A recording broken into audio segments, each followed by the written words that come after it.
and welcome to Awaken episode 4. This is a short little chat with me and Jasmine that started just as a regular phone call, and we were like, hey, let's record this. We started talking about noting technique, which is a Buddhist Vipassana type of meditation where you essentially note to yourself, either internally, usually just in your mind. There's some traditions of it where you speak this out loud, and you note to yourself what you are experiencing, like I'm experiencing happiness or sadness or pain in my legs or pressure in my head or whatever it might be that you are experiencing to yourself, the full range of human experience. And I mentioned how I've never done like an official retreat in this style, but I'm very curious about it, having read about it in Daniel Ingram's Mastering the Core Teachings of the Buddha book, and I know how important it is to Daniel from chatting to him as well. So that's a quick intro to it. I'll let you jump into the rest. So with noting and naming, I feel like it's the type of practice that anyone can access. So why we initially teach it for starting out meditation is because people are not so emotionally aware, and that's one of the first things that we're trying to teach them. Right. So let's say they're scanning their bodies, but a lot of people don't have like a very acute awareness of what's going on. Yeah. So when they verbalize it, they access a different part of their brain that actually makes it cognizant of what is actually there. Yeah. So if they go tingling in my arm, then they'll realize that. And the same with, this is why guided meditations are helpful. Because people are turning and guiding like the participants' attention to a specific area. And they're like, I didn't even realize that I could feel sensations in my fingers so vividly. Yeah.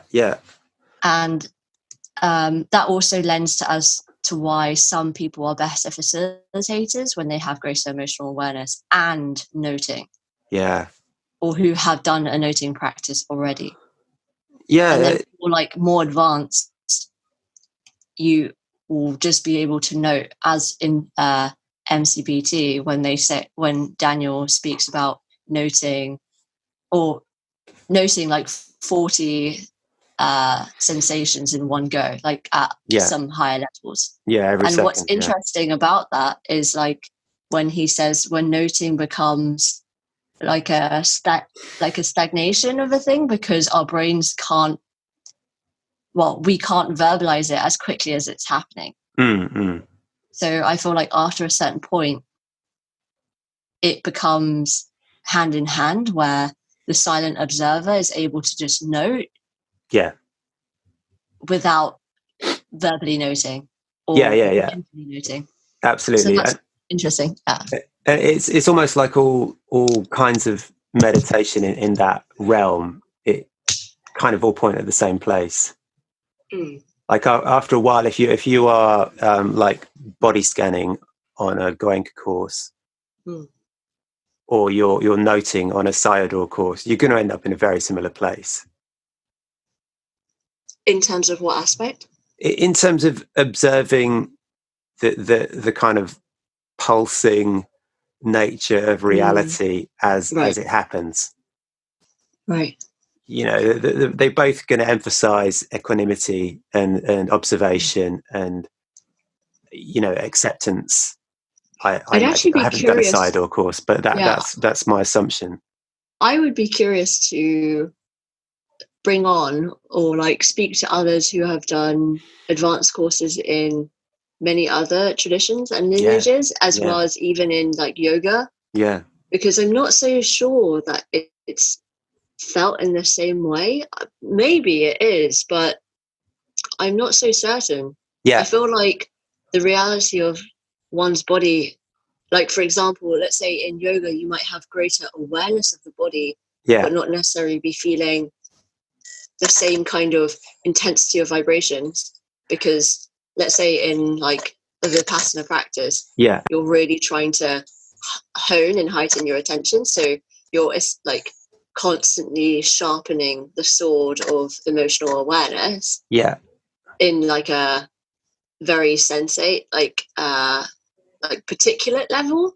Yeah. Whereas like in yoga, it's more like the entirety of the body in union with like the world around you, your breath. Like it's maybe slightly different. I'd actually be really curious. Yeah. I would imagine. I mean, I've never done a yoga retreat, but I would imagine that would be kind of different because it's got a different focus. And it's probably true for other bodywork things as well. I think I was talking more specifically about Vipassana type meditations. Right. Yeah. So if you're doing something where the emphasis is on this Buddhist sutta style observation of reality as it happens, it's all kind of out of the same place. And even I mean, another interesting thing is that I don't know. On a certain level, it might not matter what kind of meditation you do. If it's some kind of Buddhist leaning, reality facing, emphasis on equanimity type thing, it doesn't matter almost what lineage it came out of. I mean, that was an interesting thing in the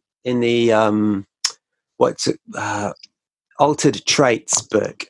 They do these studies on really long time meditators who've put in just hundreds of thousands of hours or whatever, and they've all come from really different places, like Tibetans doing like loving kindness type meditation or whatever, but the result is really similar in terms of their brain chemistry and their reactions to pain and their ability to focus at will and all that kind of stuff. I mean, that's very true.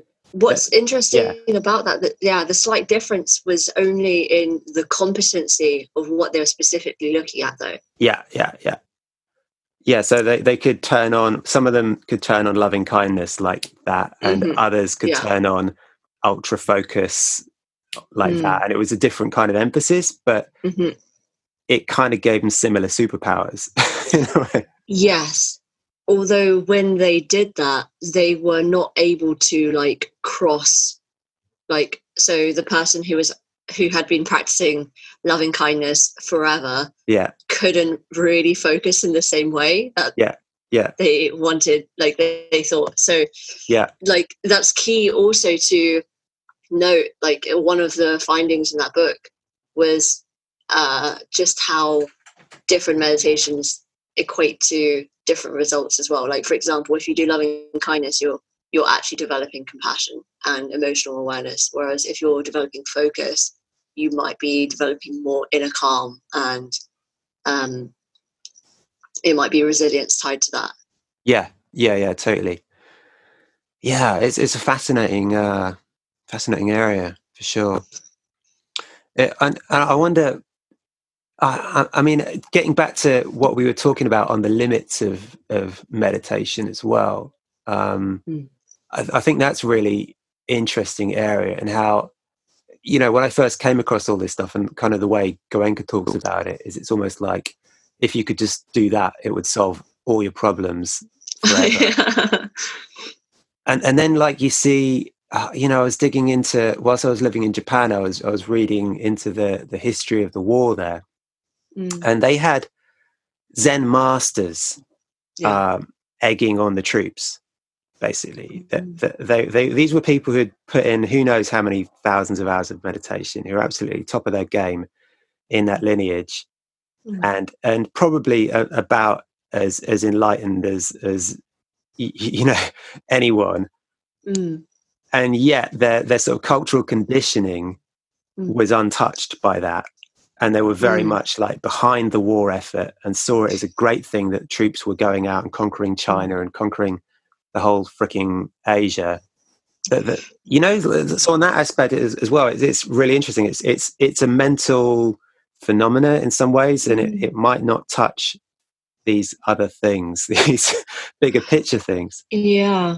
What I find interesting about that, like, so when one is kind of developing themselves in that way, like the understanding things as it is in like the reality that we are existing in, and when we are looking at, okay, all things change and how like life is unsatisfactory and like the causes of suffering.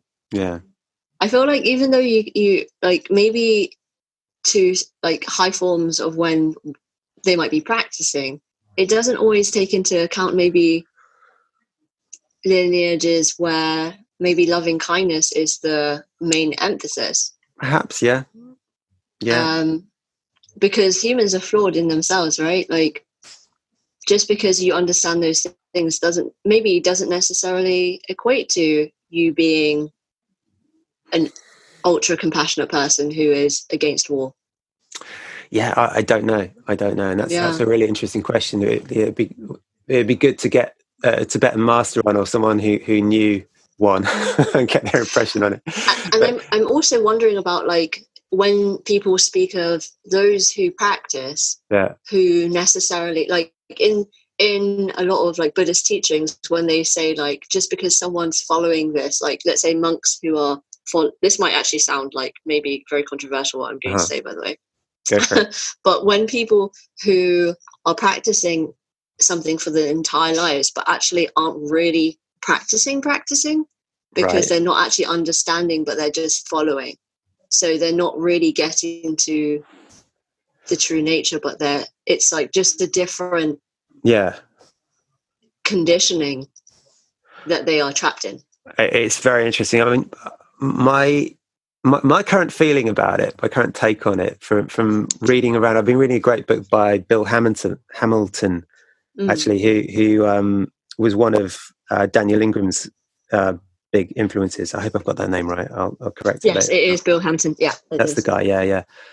He wrote this great book called Saints and Psychopaths, and that's really interesting. On like one of his opinions in there is that basically something like psychopathy would probably be untouched by meditation and enlightenment. Essentially, that's a sort of very deep psychological conditioning that is quite distinct from at least that's my interpretation of what he's saying in there. Interesting. Is it the extremity of like how the brain already is in itself, like state that the shift is almost that's interesting. I wonder if there's studies based on that. Like I actually haven't read the book myself, so I wonder where it's been pulled from. Did you? No, it's just his kind of. Well, that's my impression of the opinion he's giving in that book, and it's also kind of true of Daniel Ingram as well. That he talks about how it's distinct from psychology. What you get from meditation, what you get from enlightenment, it's a different thing. And it won't make you a great person that everyone likes all the time. And he's met plenty of people who are probably about as enlightened as you can get via, Buddhist meditation, but they are still uptight arseholes who piss people off. Oh yeah, sure. Because it's distinct. It's a distinct from. For those who are listening, like where can they find more on this? There's a whole bunch of it in Ingram's book, actually, MCT. There's lots of it in there, and you'll hear it in other interviews with him. And I've kind of seen it around different places as well. Kenneth Folk talks about this a bit too. It's just it might make you enlightened. It might give you access to really peaceful states, but if you are a total arsehole, it might not de-arsehole you. Do you think then the emphasis should be on a practice which would make you nicer? For example, loving kindness based practices. Well, that's a great question. I haven't done enough of it to know if it would make me less of an arsehole. Actually, for me, a lot of my practice has either been like Vipassana or compassion-based practices. And I kind of, one of my goals in life is just to be a good person, like to know, like it's from this, when people die, They often say like the most important things are like whether or not they lived like to their highest intentions and like their values, and then if they were a good person, if they loved well. And for me, that kind of just really rang really true. And maybe at one point in my life I thought I could be a much better person, not necessarily like holding myself to extremely high standards, but just I could do with quite a bit more improvement, and reflecting on areas in my life where maybe I haven't been so nice to what I would like to hold myself to. And loving kindness for me, I feel like has really changed even how I show up with other people. And practices around just like mindful listening, the kind of integration processes between like how much does your ego show up in daily life, and like how kind are you actually being with others, and even those who trigger you. So the more like emotional intelligence based competencies of like self-management, and then relational awareness with others. Although I do know that those who maybe have high EQ aren't also necessarily like great. So a lot of people who advance up the career ladders is because they do have high levels of EQ. But sometimes it's a thing that they turn on, because they understand that. So then they show up in a certain way, but aren't necessarily that from a like internally. But I feel like the more that I practice it, it's like the thing where people look in the mirror and they, like who want to be confident and then say like, I'm confident, and like repeating affirmations on around that. At one point, like there's so many fascinating studies on, and also I've tried it myself for various different areas of like when you just practice something, how it just becomes a trait. Just like how habits make, like, so if you like in Chade-Meng Tang's book of like Search Inside Yourself, he speaks of when you smile at others, he wishes everyone well when he goes into a room. And he said like it starts becoming like a part of your nature, like something so small, you like it becomes more and more natural because it's a habit. So that's interesting. And I think that's kind of, you could look at that as a sort of a different kind of training. It's not meditation training. It's a different kind of thing, and it's I mean the way Ingram talks about this, you've got the three main trainings in Buddhism, right? You've got sila, kind of morality, virtue, samadhi, concentration, and panna, wisdom. And in the way he describes it, panna has a goal, right? Wisdom has a goal. Right. It is enlightenment. It's achievable. He's done it in from his perspective. You can reach that point, and then he and others have said is this is not actually the answer to all your problems. It hasn't solved everything for him. And the other two trainings remain infinite. You can go as far as you like in a human lifetime in trying to be a good person and in developing concentration, and you won't reach the end of that. Whereas you can get enlightened. He's like, well, you might as well just do that first. Right. So look, here's a book how to do it. Go and do a couple of retreats and try and figure it out. That's his take on it. And then it's easier to work on the other stuff and become a better person. That's interesting. And integrate what you've learned in this transcendental realm. That's his take on it. Yeah. For me, actually, I'd actually be curious to ask you, Bill, like where do you think your main focus is on the three? Well, right now it's samadhi. I mean, especially in this weird lockdown situation, I just find myself very easily kind of work on computers all day, and I'm very easily distracted by the news and all this chaos that's around us and social media and all the rest of it. So that's kind of just my anchor at the moment. I'm just tossing the anchor down every day and finding the ocean floor and going, okay, here I am. You. So that's me at the moment. I'm not trying to make any progress beyond that. And obviously try and get on with my family and all the rest of it. Which goes into Sheila. Yeah, and get on with work and colleagues, and that's also kind of a Sheila thing as well, right? Livelihood and all the rest of it. So for me, actually, I feel like my main focus has been on Sheila, I think. Yeah.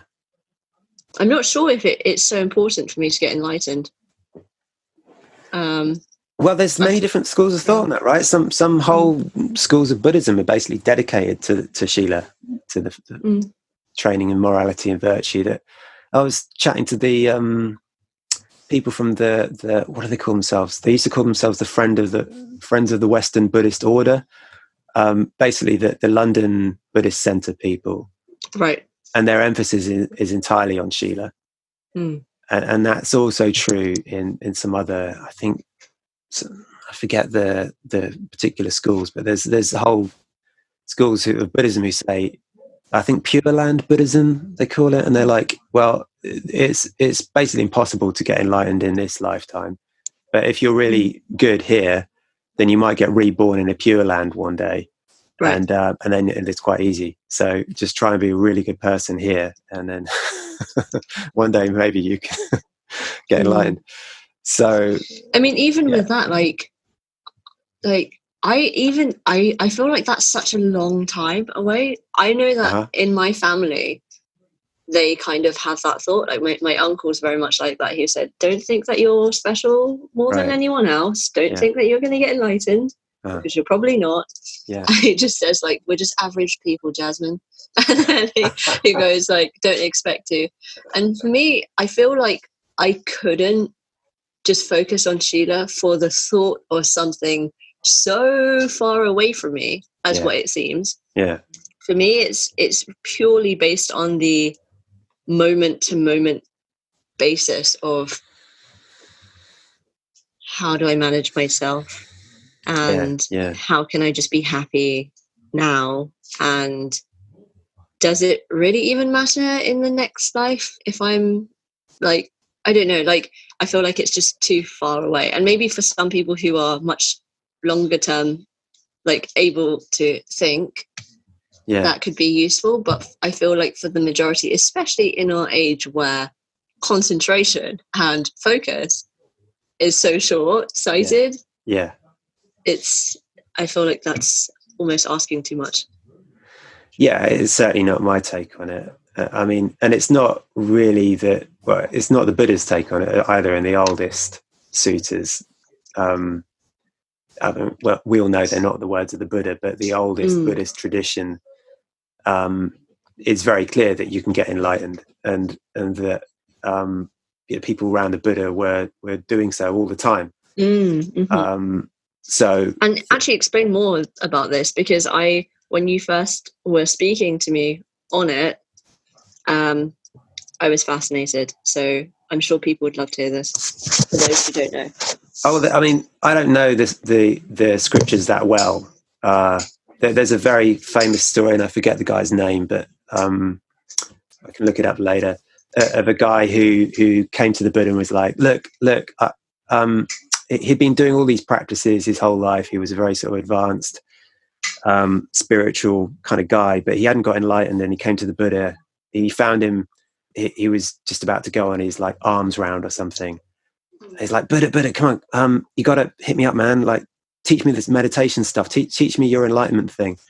And Buddha's like, no, look, I'm kind of busy right now. I've got to go and do my arms round, and come back later, and I'll teach you then. It's like, no. But what, you might die any second, and then what are your disciples? What are your disciples going to teach me? I don't know if they're going to have the real Dharma, and I'm going to reach the final goal. You've got to tell me now. Eventually, he nags him enough into teaching. He's like, okay, look, I'll lay it on you, man. Just sit down. This is the practice. In the seeing, only the seeing. In the hearing, only the hearing. In the touch, only the touch. In the thoughts, only the thoughts. In the feeling, only the feeling. It goes through all the senses. And this guy sits down and boom, enlightened just like that. He goes off and gets hit by a mad cow or something and crushed to death. But afterwards, Buddha confirms, yep, he was fully enlightened. He's off to nirvana now. And there's apparently there's lots of stories like this in the scriptures of people around the Buddha who got the teaching and became enlightened, and they call them arahants, and they're all over the old scriptures. So from that perspective, Buddhism says, yeah, it's a practical, learnable skill essentially. But you were also saying about how like that was because those who, like, during those times there was a lot less distraction too. I'd say that helps, yeah, for sure. And if you're an ordained monk or nun, in general, there's a lot less distraction. That's gonna probably help you. But you even said for the lay person, and even for lay people, yeah, and for people from those cultures now who've lived quite a simple life, it's much easier for them to get enlightened than us kind of like hyper manic Westerners who go out to meditation centers and there was a Bill Hamilton quotes some old Eastern master saying, well, they're not getting enlightened because they're doing psychotherapy. All these Westerners sitting around sorting out their problems rather than following the instructions. So yeah, it's an interesting one. At this point, we had a little discussion about colours and updating our website, and I've skipped most of it, but there was a little snippet I thought was interesting, so here it is. It's a more bright, bold kind of thing. And I, not that this is like perfect at all, but I liked the bright colours basically, and the interesting use of them. It's all quite kind of zippy, and fun. And there's some pastels too, but it's not like just a kind of beige feeling. It's quite bold. Yeah, because I don't think we're really about beige, are we? We're kind of like, and also I feel like we're not really afraid to speak about anything, like who's restricting us? Yeah, totally. What I found so interesting about people who listen to our podcast, which I love, is that they commented on how we were unafraid to touch on topics that people would often stay away from. And I was just thinking, but why? Why? Like, this is just part of reality. Yeah. It doesn't make any sense. As if it's interesting, why not speak about it? Yeah, it's funny. I mean, I guess there's a lot of probably most of the kind of podcast meditation world is perhaps I don't want to sort of overgeneralize, but I guess there's a lot of kind of really seasoned practitioners who are doing the podcast, but who are a bit older. And I mean, maybe it's a generational thing. I don't know. Maybe it's different. I actually haven't listened to many, so I don't even know the differences. I'm just surprised. That's all. And I wonder actually what they do speak about instead. Maybe they speak of teachings.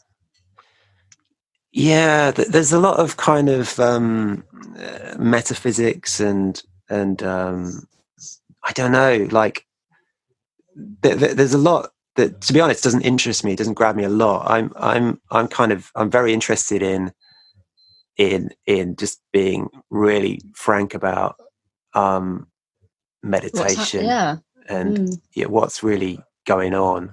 And I think that and all the many colors and varieties of it, and what it means in people's lives, because because it's not one thing, is it? No, I really don't think so. Yeah, cool. Thanks for listening to this episode of Awake In Podcast. We hope you enjoyed. Check out the show notes, listen to more episodes, and find our socials at our site, awake-in.com. We'd love to hear your feedback, so do please get in touch.